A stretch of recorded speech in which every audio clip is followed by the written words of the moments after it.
दुनिया में मुसीबतों की कमी नहीं है। आपको कहीं भी पहुंचना हो या कहीं भी न पहुंचना हो, मुसीबत का सामना तो करना पड़ता है। बस फर्क इतना होता है कि हम जिस भी रास्ते को चुनते हैं उसमें अलग अलग प्रकार की मुसीबतें आती हैं। ऐसे ही जब हम सफलता प्राप्त करने की कोशिश करते हैं तो हमारे रास्ते में कई मुसीबतें आती हैं। कुछ मुसीबतें ऐसी होती हैं जो हमें सामने से दिखाई दे जाती हैं, या कुछ मुसीबतें ऐसी होती हैं जो हमारे पीछे से आती हैं और हम पीछे देखते हैं तो वो हमें पीछे दिखाई दे जाती हैं। ऐसी मुसीबतों से निपटने के लिए हम रणनीति बनाकर इनका सामना कर सकते हैं। लेकिन इस रास्ते में कुछ मुसीबतें ऐसी भी होती हैं जो अदृश्य होती हैं, मतलब उनके होने का या न होने का हमें एहसास ही नहीं होता, और ये मुसीबतें ज़्यादा भयंकर होती हैं, और ये मुसीबतें ही हमारी असफलता का कारण बन जाती हैं। देखो, जो मुसीबतें हमें दिखाई दे जाती हैं या जिसके बारे में हम अंदाज़ा लगा सकते हैं, उन मुसीबतों से निपटने के लिए हम बढ़िया से बढ़िया कदम उठा सकते हैं। लेकिन वे मुसीबतें जिनके बारे में हमें पता ही नहीं है कि वे वास्तव में मौजूद भी हैं, तो हम धोखा खा जाते हैं, और उस धोखे की वजह से हम उनका सामना नहीं कर पाते। यह ठीक वैसे ही है कि एक व्यक्ति अपने कई दोस्तों के साथ में किसी जंगल से गुजर रहा है, तो उसे अपने कुछ दोस्तों के बारे में पता है कि यह उसको नुकसान पहुंचा सकते हैं। लेकिन कुछ दोस्त ऐसे हैं जो उसके विश्वास के पात्र हैं, लेकिन अंत में ऐसा होता है कि वे विश्वास के पात्र ही उसे नुकसान पहुंचा देते हैं। मतलब जिन पर संदेह नहीं था कि ये भी मेरे लिए मुसीबत हो सकते हैं, वही लोग मुसीबत बन जाते हैं। और ऐसे लोगों से या ऐसी मुसीबतों से निपटना थोड़ा मुश्किल होता है। अगर हम सफलता की अदृश्य मुसीबतों की बात करते हैं तो हम जानते हैं कि क्रोध, आलस, डर, लालच, घमंड, जलन जैसी कई मुसीबतें हमारे रास्ते में आती हैं, क्योंकि ये मुसीबतें कोई दिखने वाला दुश्मन तो है नहीं कि हम उन्हें देख सके और उन पर वार कर सके। ये तो अदृश्य हैं। अब कई लोग सवाल कर सकते हैं कि ठीक है कि ये अदृश्य होती हैं, लेकिन अब तो तुमने हमें इसके बारे में बता दिया, तो अब ये हमारी नज़र में आ गई, तो अब ये छिपे हुए दुश्मन थोड़े ही हुए। तो मैं ऐसे दोस्तों से कहना चाहूँगा कि ये वे दुश्मन हैं जिनके बारे में आप चाहे कितना ही जान लो, कितनी ही जानकारी प्राप्त कर लो, लेकिन यदि आप हर समय जागरूक नहीं रहते हैं तो ये किसी भी समय आप पर प्रहार कर सकते हैं। मतलब ये कभी कभी इस प्रकार से हमला करते हैं कि हमें पता ही नहीं चलता कि वास्तव में ये दुश्मन मौजूद भी हैं कि नहीं है। कई व्यक्तियों में घमंड, आलस, लालच इत्यादि आ जाते हैं, लेकिन उन्हें पता ही नहीं चलता कि उनके अंदर घमंड है, आलस है, लालच है या डर है। लेकिन इन सब में से भी सबसे खतरनाक जो मुसीबत है वह मुसीबत है डर। अगर आप इन सभी शत्रुओं में से अपने डर का सामना करना सीख गए तो आप ऐसा सोच सकते हैं कि आपने अपनी सफलता के सबसे बड़े दुश्मन को हरा दिया है। देखो, जब हम सफलता प्राप्त करने के लिए आगे बढ़ते हैं या उसके लिए कुछ कदम उठाते हैं तो हमें कभी क्रोध आ जाता है, कभी आलस आ जाता है, तो कभी लालच आ जाता है, और या फिर अपनी प्रोग्रेस पे घमंड हो जाता है। लेकिन डर, यह तो वह शत्रु होता है जो आपको कदम ही नहीं उठाने देता। डर तो वह शत्रु होता है जो आपको प्रयास करने से ही रोक देता है, और इसे सबसे बड़ा शत्रु इसीलिए भी कहा गया है कि सोचो, अगर आपके अंदर यह डर बैठ जाए कि आप बाकी शत्रुओं का सामना नहीं कर पाएंगे, तो ऐसी स्थिति में आप कुछ नहीं कर पाएंगे। तो इस हिसाब से यह बात साबित होती है कि सबसे बड़ा शत्रु आपका डर है। अगर आपने अपने डर पर विजय पा ली तो आप बाकी सब शत्रुओं पर विजय पा सकते हैं। एक कथा है जिसमें एक बालक होता है, वह किसी जंगल से गुजर रहा होता है तो तभी उसके पीछे डर का दानव पड़ जाता है। एक राक्षस पड़ जाता है और वह उसका पीछा नहीं छोड़ता है। 6-7 महीने हो जाते हैं लेकिन वह उसका पीछा नहीं छोड़ता है। वह उसे जान से भी नहीं मारता है लेकिन वह बार बार उसके कामों में बाधा डालता है। तो एक दिन वह बालक उस राक्षस से पूछता है कि तुम मुझे रोजाना इतना डराते क्यों हो, मेरे कामों में दखलंदाजी क्यों करते हो। तो वह राक्षस कहता है कि इसकी वजह तो तुम खुद हो। तो फिर वह बालक पूछता है कि मैं वजह हूं, कैसे। तो दानव बोलता है कि तुम्हें मैं राक्षस के रूप में दिख रहा हूं लेकिन वास्तव में मेरा कोई अस्तित्व ही नहीं है, अगर तुम डरना छोड़ दो। बालक पूछता है कैसे, मैं समझा नहीं, क्या कहना चाहते हो। तो वह दानव उस बालक से कहता है कि अरे मूर्ख, तू डरता है और तेरे डर की उस नकारात्मक शक्ति से ही तो मैं जिंदा रहता हूं। अगर तू डरना छोड़ दे तो डर की नकारात्मक शक्ति पैदा होना बंद हो जाएगी और यदि वो पैदा होना बंद हो जाएगी तो मुझे शक्ति मिलना बंद हो जाएगी और एक न एक दिन मेरा वजूद स्वतः ही मिट जाएगा। अब बालक समझ गया कि उसे क्या करना है। उसने डरना छोड़ दिया और धीरे धीरे वह दानव तड़प तड़प के मर गया। अब देखो, यह तो एक काल्पनिक कहानी थी। कहानी में जितने आसान तरीके से बताया गया है कि बालक ने डरना छोड़ दिया और वह दानव मर गया। डर को खत्म करना इतना आसान तो होता नहीं है, क्योंकि डर को खत्म करना इतना आसान होता तो हम अभी इसकी बात नहीं कर रहे होते, हम किसी और बड़े शत्रु की बात कर रहे होते, क्योंकि यहां हम सबसे बड़े शत्रु के बारे में बात कर रहे हैं। लेकिन फिर भी आप इस कहानी से इतना तो समझ ही सकते हैं कि आप जितना ज्यादा डर से भागने की कोशिश करते हो, डर उतना ही ज्यादा बढ़ जाता है, मतलब वह दानव बन जाता है। या सीधे शब्दों में कहे तो जब आप अपने डरों का सामना करना बंद कर देते हो तो एक समय के बाद में आप डरपोक और पंगु हो जाते हो और आपकी परिस्थितियां बहुत खराब हो जाती हैं। और कभी कभी आपकी स्थितियां ऐसी भी हो जाती हैं कि आप एक जिंदा लाश बनकर रह जाते हो, जहां पर आप मर भी नहीं सकते और उनका सामना भी नहीं कर सकते, क्योंकि आपने बार बार डर को इजाजत देकर खुद को पंगु कर दिया है। लेकिन अब सवाल आता है, तो क्या ऐसी स्थिति में मनुष्य कुछ नहीं कर सकता? तो मैं कहना चाहूंगा कि तुरंत तो ऐसी स्थिति में कुछ नहीं किया जा सकता। हाँ, बस एक कदम उठाया जा सकता है डर के खिलाफ। एक बगावत की जा सकती है डर के खिलाफ। सोचो, आप कई सालों से आराम की जिंदगी जी रहे हो, जिसमें कोई लड़ाई नहीं थी, जिसमें कोई संकट नहीं था, और अचानक से आपके सामने एक दुश्मन आ जाता है जो आपसे लड़ने को उतारू हो जाता है। तो यह बात फिक्स है कि आप उस दुश्मन के हाथों बुरी तरह पिटोगे। आप तुरंत तो उसका सामना नहीं कर पाओगे, लेकिन आपके पास में एक ऑप्शन होता है कि आप डर के खिलाफ बगावत कर दें। अब कई व्यक्ति कहेंगे कि अगर हम बगावत कर देंगे तो क्या वह दुश्मन हमें मार नहीं देगा, वहां से तो भागना ही अच्छा रहेगा। लालचंद मीना, तुम उल्टी सलाह क्यों दे रहे हो? तो इस बात को थोड़ा समझने की कोशिश करो। मैं असल में आपके मानसिक डर के खिलाफ बगावत करने की बात कर रहा हूं। सामने वाली जिस चीज से आप डर रहे हैं उसके खिलाफ बगावत करने के लिए नहीं कह रहा हूं।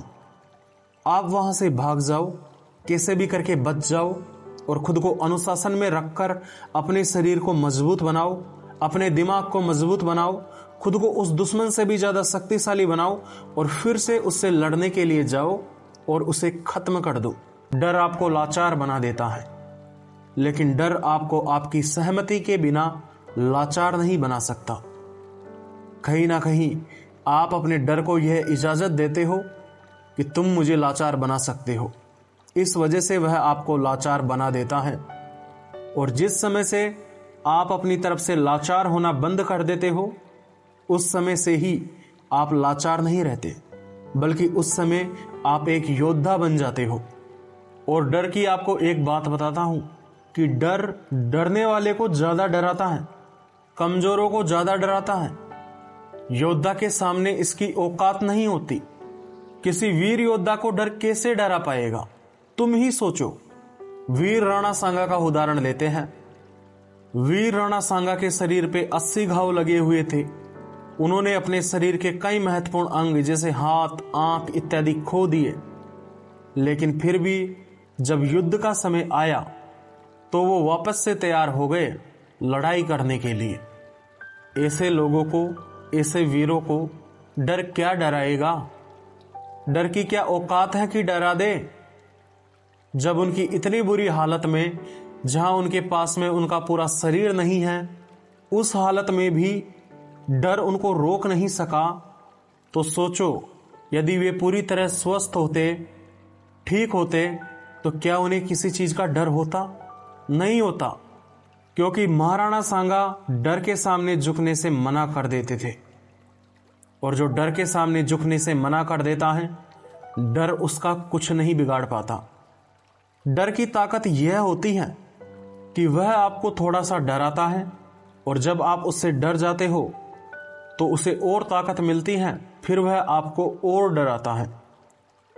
जैसे एक उदाहरण के रूप में मैं आपको बताऊं तो एक व्यक्ति को हल्की सी घबराहट होती है, तो एक व्यक्ति को किसी कारणवश हल्की घबराहट हो जाती है, लेकिन वह व्यक्ति इस बात की चिंता करने लग जाता है कि अरे यह घबराहट क्यों हो रही है, कहीं मुझे हार्ट अटैक तो नहीं आ जाएगा, इत्यादि सोच सोच कर वह घबराहट के बारे में भी घबराने लग जाता है।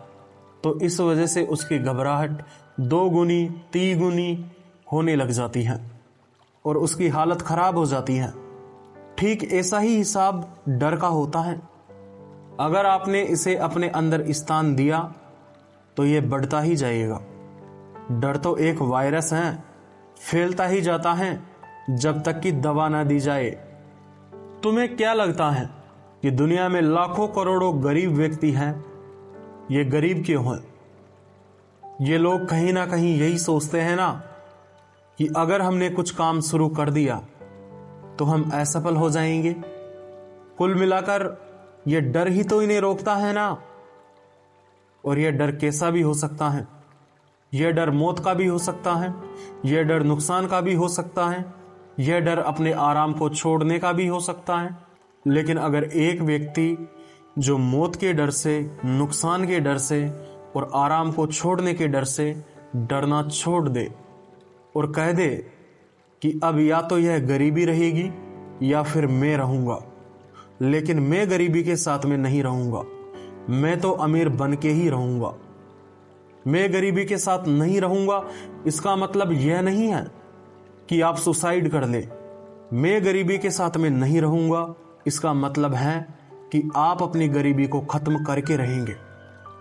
अगर ऐसा माइंड सेट किसी व्यक्ति में हो तो भाई साहब बहुत कम चांस होते हैं कि ऐसा व्यक्ति गरीब रहे, और सच कहूं तो 0% चांस है कि ऐसा व्यक्ति गरीब रहे।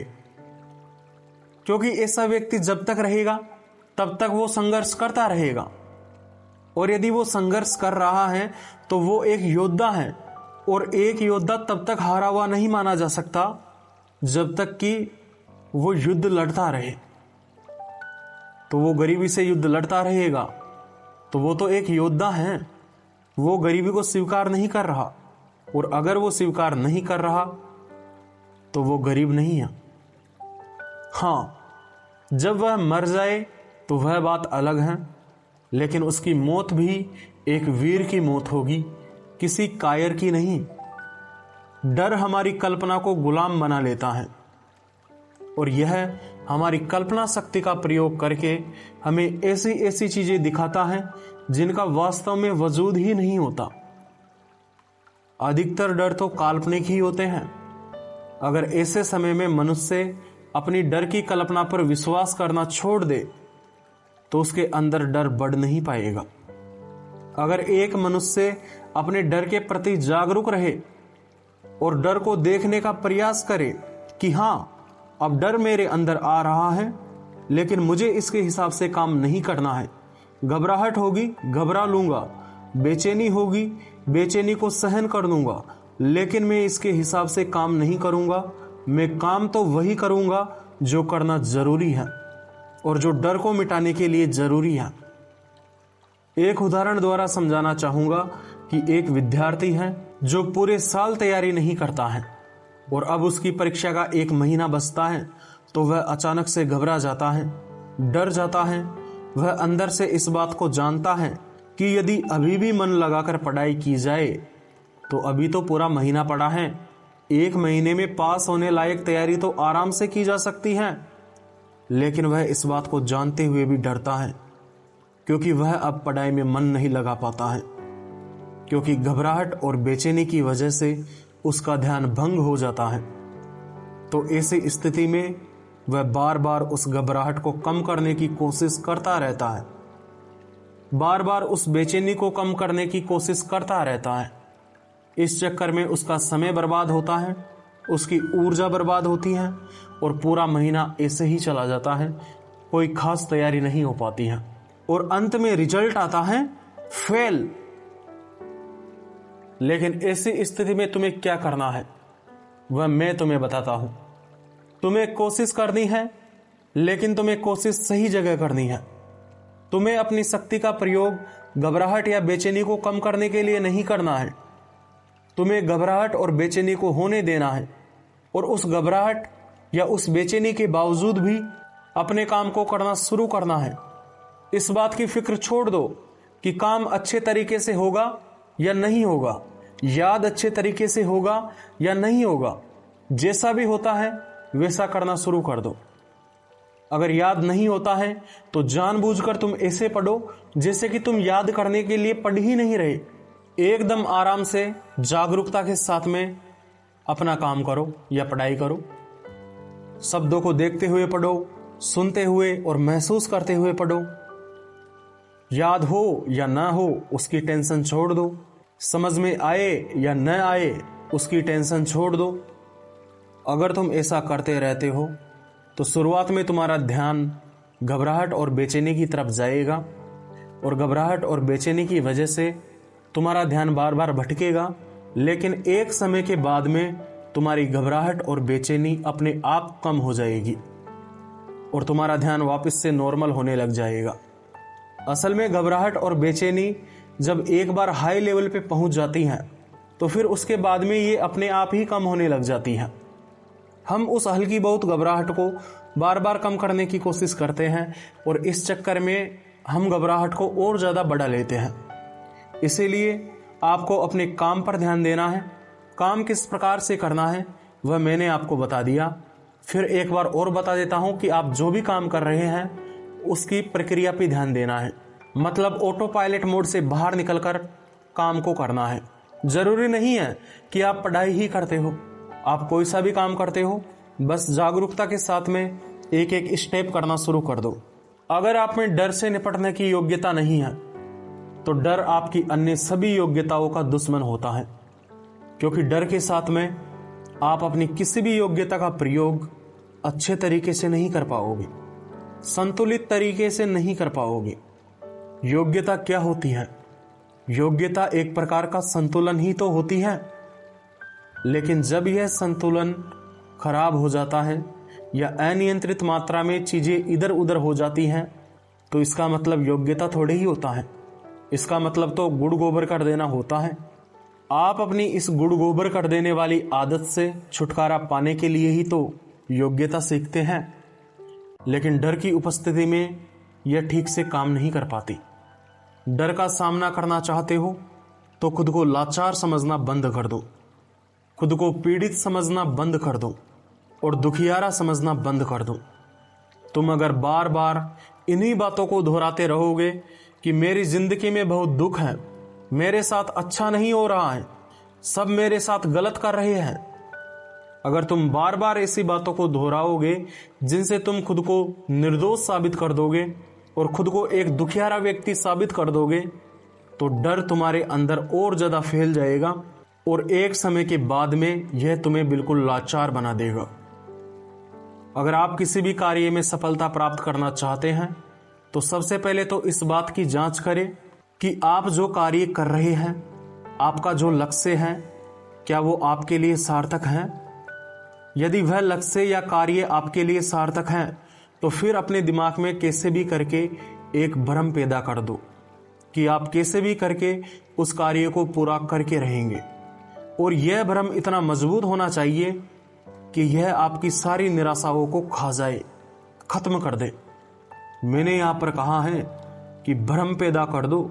मैंने यहाँ ऐसा इसीलिए कहा है क्योंकि यदि आप ऐसा नहीं करोगे तो निराशा का भ्रम आपके दिमाग में बैठ जाएगा, जो आपको असफलता की तरफ लेकर जाएगा, जो आपके अंदर आलस भर देगा और आपको कुछ भी कदम उठाने से रोक देगा। ज्ञानी लोग कहते हैं कि भय का जन्म अज्ञान से शुरू होता है, और मैं इस बात से पूरी तरह सहमत हूं, लेकिन इस बात को थोड़ी और डिटेल से समझने की कोशिश करनी होगी, क्योंकि आपने कई स्थितियों में ऐसा भी देखा होगा कि जहां पर आपको पता होता है कि वास्तव में डर मौजूद नहीं है, लेकिन आप उसके बावजूद भी डरते हो। ऐसा क्यों होता है? ऐसा इसलिए होता है कि आपके शरीर का बुद्धि का केंद्र भले ही इस बात को जानता है कि डरने वाली बात नहीं है, डरने वाली सिचुएशन नहीं है, लेकिन आपके शरीर के भावनाओं का केंद्र इस बात को नहीं मानता। भावनाओं का केंद्र केवल शब्दों के ज्ञान पर भरोसा नहीं करता है, बल्कि भावनाओं का केंद्र अनुभव पर भरोसा करता है। आपको अपनी भावनाओं के केंद्र को यकीन दिलाना होगा कि सच में डर की स्थिति नहीं है। और आपको क्या करना होगा? सीधी सी बात है, आपको डर का सामना करना होगा। अगर आप कहते हैं या आप जानते हैं कि डर की स्थिति मौजूद नहीं है, फिर भी आपकी भावनाओं का केंद्र इस बात को नहीं मानता है और वह आपके हाथ पैर कांपने पर मजबूर कर देता है, तो ऐसी स्थिति में आप जानबूझकर उस स्थिति का सामना करो और अपने भावनाओं के केंद्र को यह यकीन दिलाओ कि सच में डरने वाली बात नहीं है। और डरने वाली बात नहीं है, इसी वजह से तो मैं वो काम कर पा रहा हूं। यदि डरने की स्थिति होती तो मैं भाग जाता। अगर आप खुद को ऐसा अनुभव देने में सक्षम हो गए तो आपकी भावनाओं का केंद्र भी डरना बंद कर देगा, बल्कि डर की जगह साहस पैदा हो जाएगा। लेकिन यदि आपने वहां से भागने की कोशिश की तो आपकी भावनाओं के केंद्र को यही संकेत मिलेगा कि वास्तव में डरने वाली स्थिति थी, और वह और ज्यादा डरपोक हो जाएगा। और ऐसा नहीं है कि एक बार करने से आपकी भावनाओं का केंद्र इस बात को स्वीकार कर लेगा। बार बार करना होगा और उसे बार बार अनुभव देना होगा कि सच में आप डरते नहीं हैं, या आप डरते हैं तो भी उसके बावजूद सही काम करते हैं। मतलब आप डर के बावजूद भी कार्य करते हैं। आपको ऐसा यकीन दिलाना होगा। केवल शब्दों के ज्ञान से डर मिट जाता ना, तो कोई भी व्यक्ति निडर बन जाता। निडर बनना भी अपने आप में एक योग्यता ही होती है, जिसे प्रैक्टिस के द्वारा हासिल किया जाता है। दोस्त, कुछ व्यक्ति कहते हैं कि तुम्हें डरने की जरूरत नहीं है, डर के समय तुम्हें अपने अंदर झांकने की जरूरत है, और जब तुम अपने अंदर झांकोगे तो तुम्हें पता चलेगा कि तुम्हारे अंदर उन मुसीबतों से लड़ने की क्षमता मौजूद है। यह बात बिल्कुल सही है, लेकिन मैं इसमें एक बात और जोड़ना चाहूंगा कि तुम्हारे अंदर क्षमता मौजूद है, लेकिन उन क्षमताओं पे ताला लगा हुआ है, और वह ताला बार बार हाथ पैर मारने से या प्रयोग करने से ही खुलता है। हाथ पैर मारने से मेरा मतलब है कि अभ्यास तो अनिवार्य है। बातों को केवल जानने मात्र से कुछ नहीं होगा।